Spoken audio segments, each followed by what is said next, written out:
Hello, my friends, and welcome to Where Wendy Creates. Today we are making these stunning quilt block potholders. I am so excited. Thanks for joining me today. I cannot wait to share.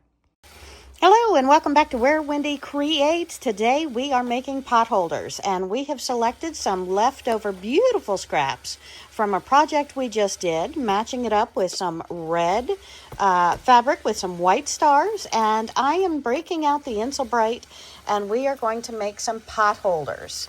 So if it's too hot to handle, too cold to handle, Insulbright is not microwavable, but it has these wonderful things in it that helps to insulate. So today we're making potholders. Let's get going.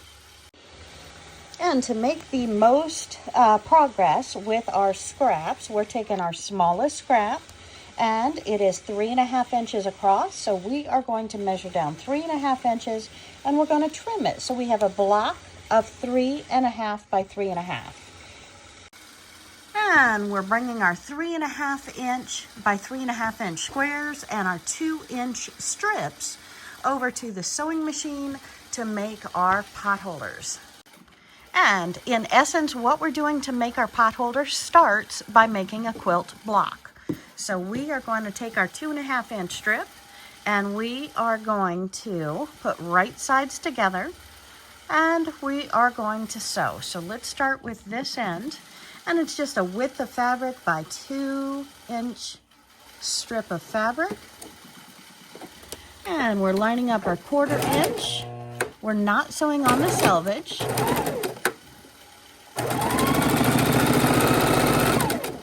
And we're going to make 5 of these potholders at the same time.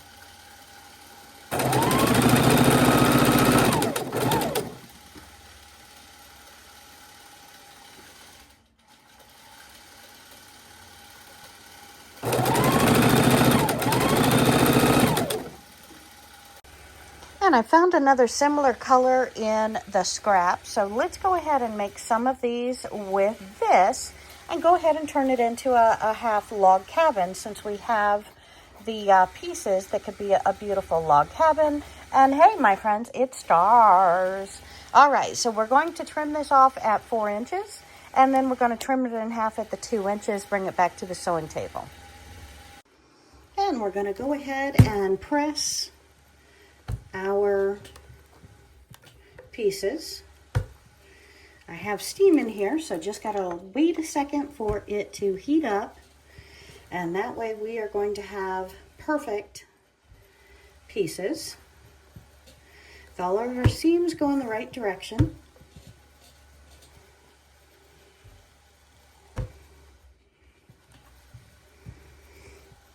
and I just grab and take your strip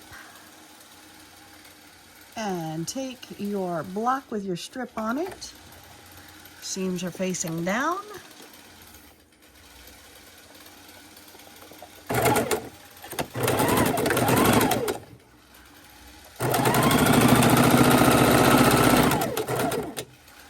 And we're going to take our next block and do the same.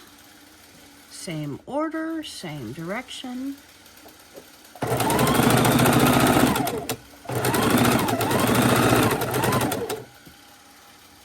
And our next block, and our next block.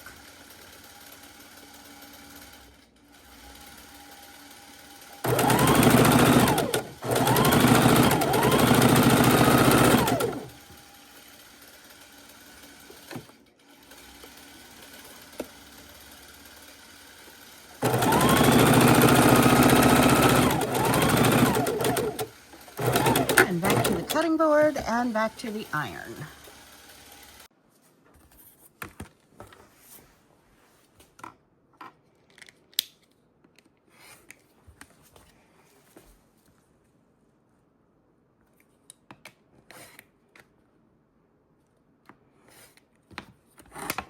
Oops, sorry.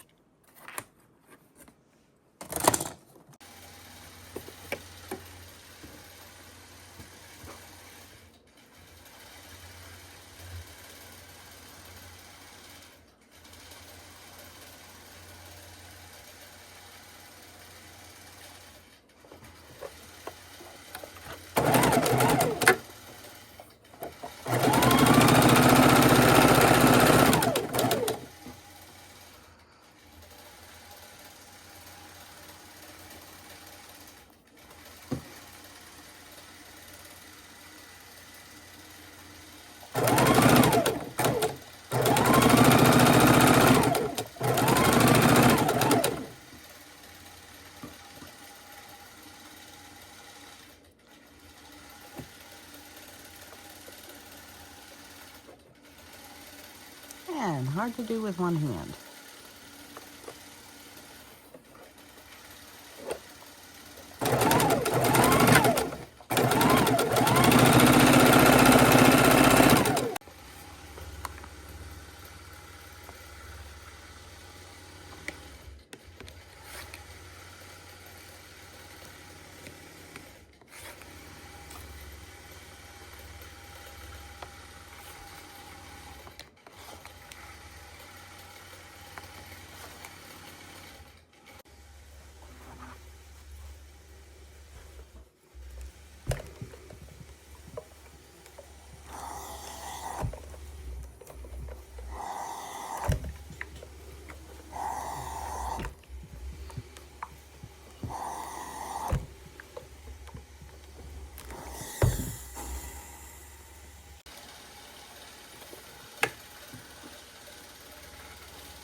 And we're going to go ahead and take these and press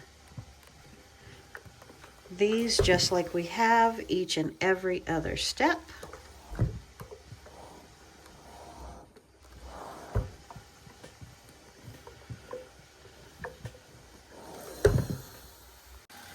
Now I thought since we have more of this fabric than we did the scrap fabric, we're going to go ahead and do this around all 4 sides.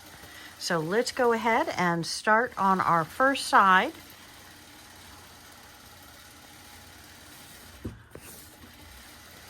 And we're going to do right sides together, my friends.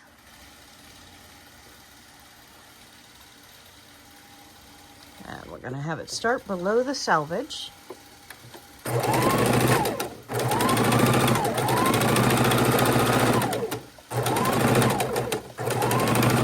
Making sure our seams lay in the direction that we have pressed them.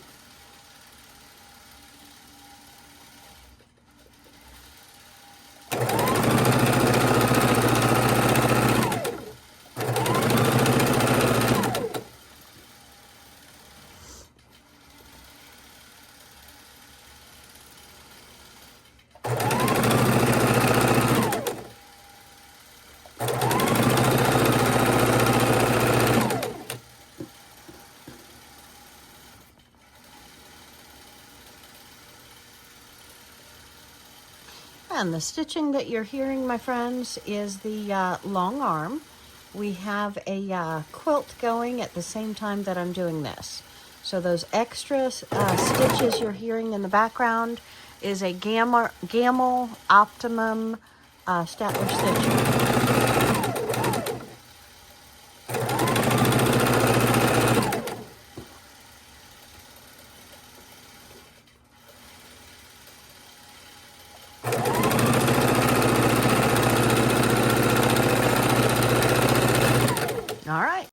And it may be funny to say because I just finished a quilt, but these blocks are 9¼ by 9¼ So we're going to go ahead and trim them up real quick, and then to a perfect 9¼ 9¼ and we're going to make some backing that's 9¼ by 9¼ and then we will grab the batting. Okay, we've opened up our Insulbrite, and this one is about 21¼ by 18½. So we are going to go ahead and get our 9¼ by 9¼ Looks like we can only get 4 out of this sheet. Okay, and we've trimmed up 9¼ by 9¼ our Insulbrites. So we are ready to go back to the cutting table. We have these beautiful metal fibers in there that's going to bounce that heat or cold right back to 9¼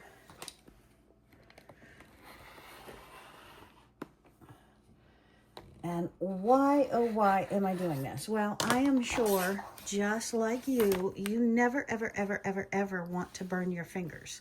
So my friends, we are gonna, and it's always best, my friends, measure twice, cut once. Just like when you're putting the pins in before you start sewing, you want to go ahead and double check, do your quality control, make sure you're on target, your needle is where it's supposed to be, and that you are lined up. Okay, move those pins out of the way. Let's move on over to the sewing machine here and see if we can go ahead and create our creation. I want to leave about a let's do 3-inch opening right here. So let's start just below where we're going to have that 3-inch opening, and we're going to go with a fat quarter sewn all the way around. I am starting and stopping with a knot stitch, a lock stitch. All right. And again, we're going over a lot of different layers here.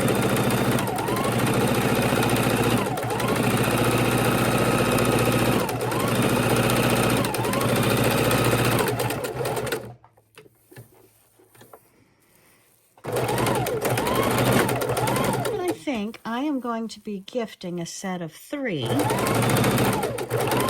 So I think one is going to be this double layer. The other 2 might be a single layer. Hit that comment and let me know your thoughts.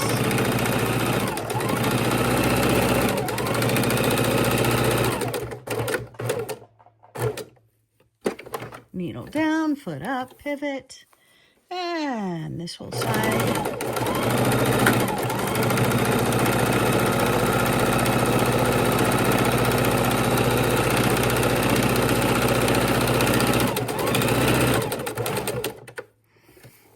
Down. Okay, here's our opening. And we lock stitch that, pull it out, trim it. Okay, so let's take a look at our project now.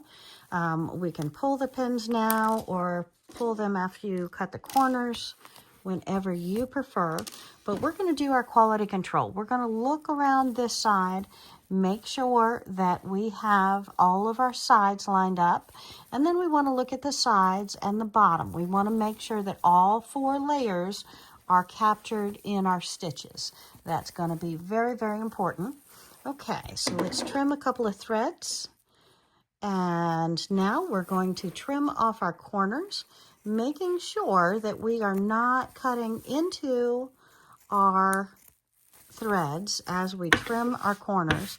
Now this one's going to be very bulky around the sides because we've got the batting and the Insulbrite layer.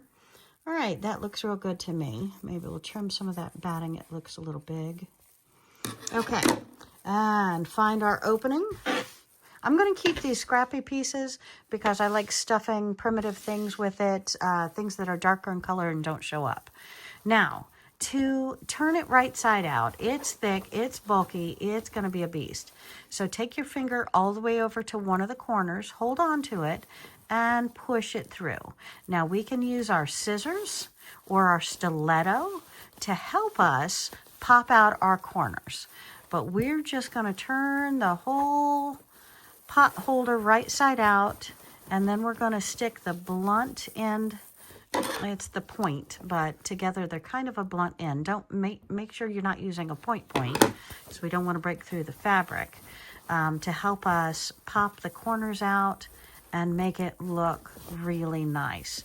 And then we're going to sew around this. Oh, this is so nice and comfy. Maybe I'll make them all this thick. What do you think? Hit that comment button. Let me know your thoughts. But let's stick our scissors in, and we are going to pop out our corners just a little bit, make it look nice and a lot more square. Oh, beautiful, beautiful, beautiful. Okay, now it's not going to be a point corner because we have 2 layers of batting on the inside. And, oh, this looks so good. Maybe we're going to make mittens. Y'all want me to make mittens? I like making mittens. This is beautiful. This is, oh, I'm excited. Okay. And we're going to go ahead and roll in the corners here. We can pop it with an iron to set that crease, and then we're going to sew our fat 1/4 inch all the way around. And I might also put a pin in it as I'm sewing it. Okay, so we're back at the sewing machine, and that opening, because I have the 2 layers of Insulbrite and batting, and they are rolled over. So we're actually, my friends, looking at 4 layers, because they're both rolled over onto themselves, plus the 2 fabrics rolled onto themselves. We're looking at 4, 5, 6, 7, 8 layers. All right, so we are going to make our real thin line all the way around our pot holder. And then we're going to come back and do a fat 1/4, maybe even a 1/2 inch.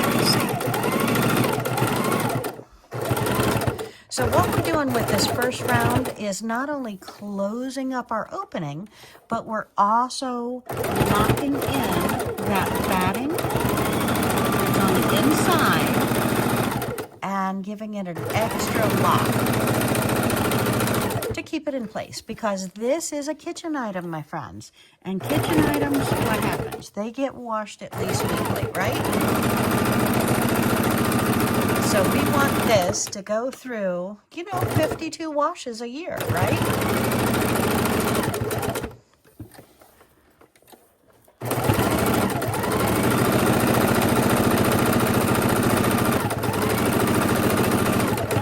And yes, I know you're asking. Hand stitching these openings would definitely be better, my friends. You are absolutely correct on that thought. But for expediting, and you want to get it done in 10 minutes,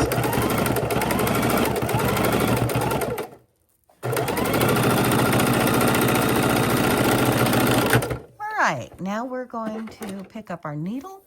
We're going to move in, where do I want? I think I'm going to stick with a fat 1/4.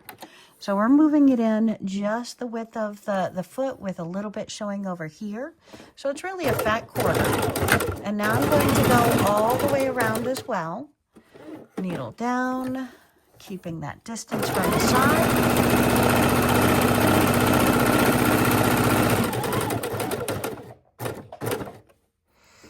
No, the distance doesn't really matter, but it makes it a little bit more professional if you keep it uniform.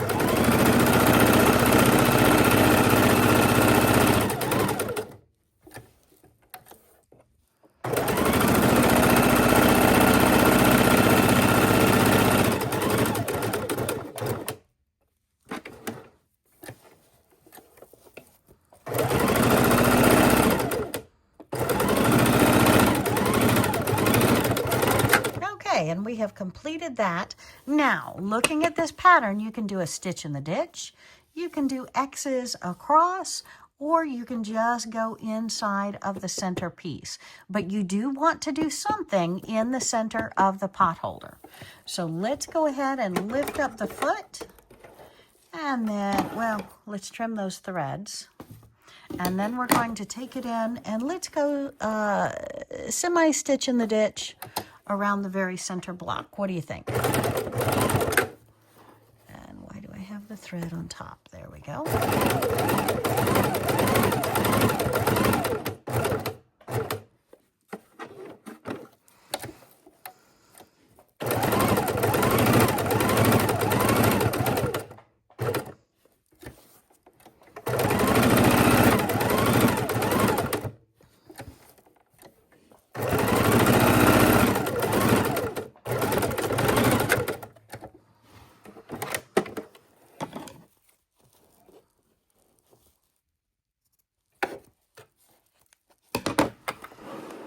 All right, and there we go. We have our pot holder. I've got to trim some threads, and we are looking good. I'm really pleased. You feel it. It's got some bulk to it. You hear the Insulbrite in it, so you know it's strong. And again, I want to reiterate, these do not, I repeat, these do not, oops, threw a pin on the floor. These do not go in the microwave because they are not microwave safe, because there are the metallic poly threads inside of the Insulbrite, which helps keep the hot hot and the cold cold, and keeps them one direction, so they're not going to go through the pot holder and back towards your skin. So I'm loving the pattern. It's very simple, it's very quick, and I hope you have enjoyed this tutorial, and I am going to go ahead and make the rest. And there you have it, my friends. We have made some beautiful, thick, well-insulated, brand new, using the log cabin approach, quilted pot holders. I'm excited. Have a great day. Thank you for joining me so much. Have a great day.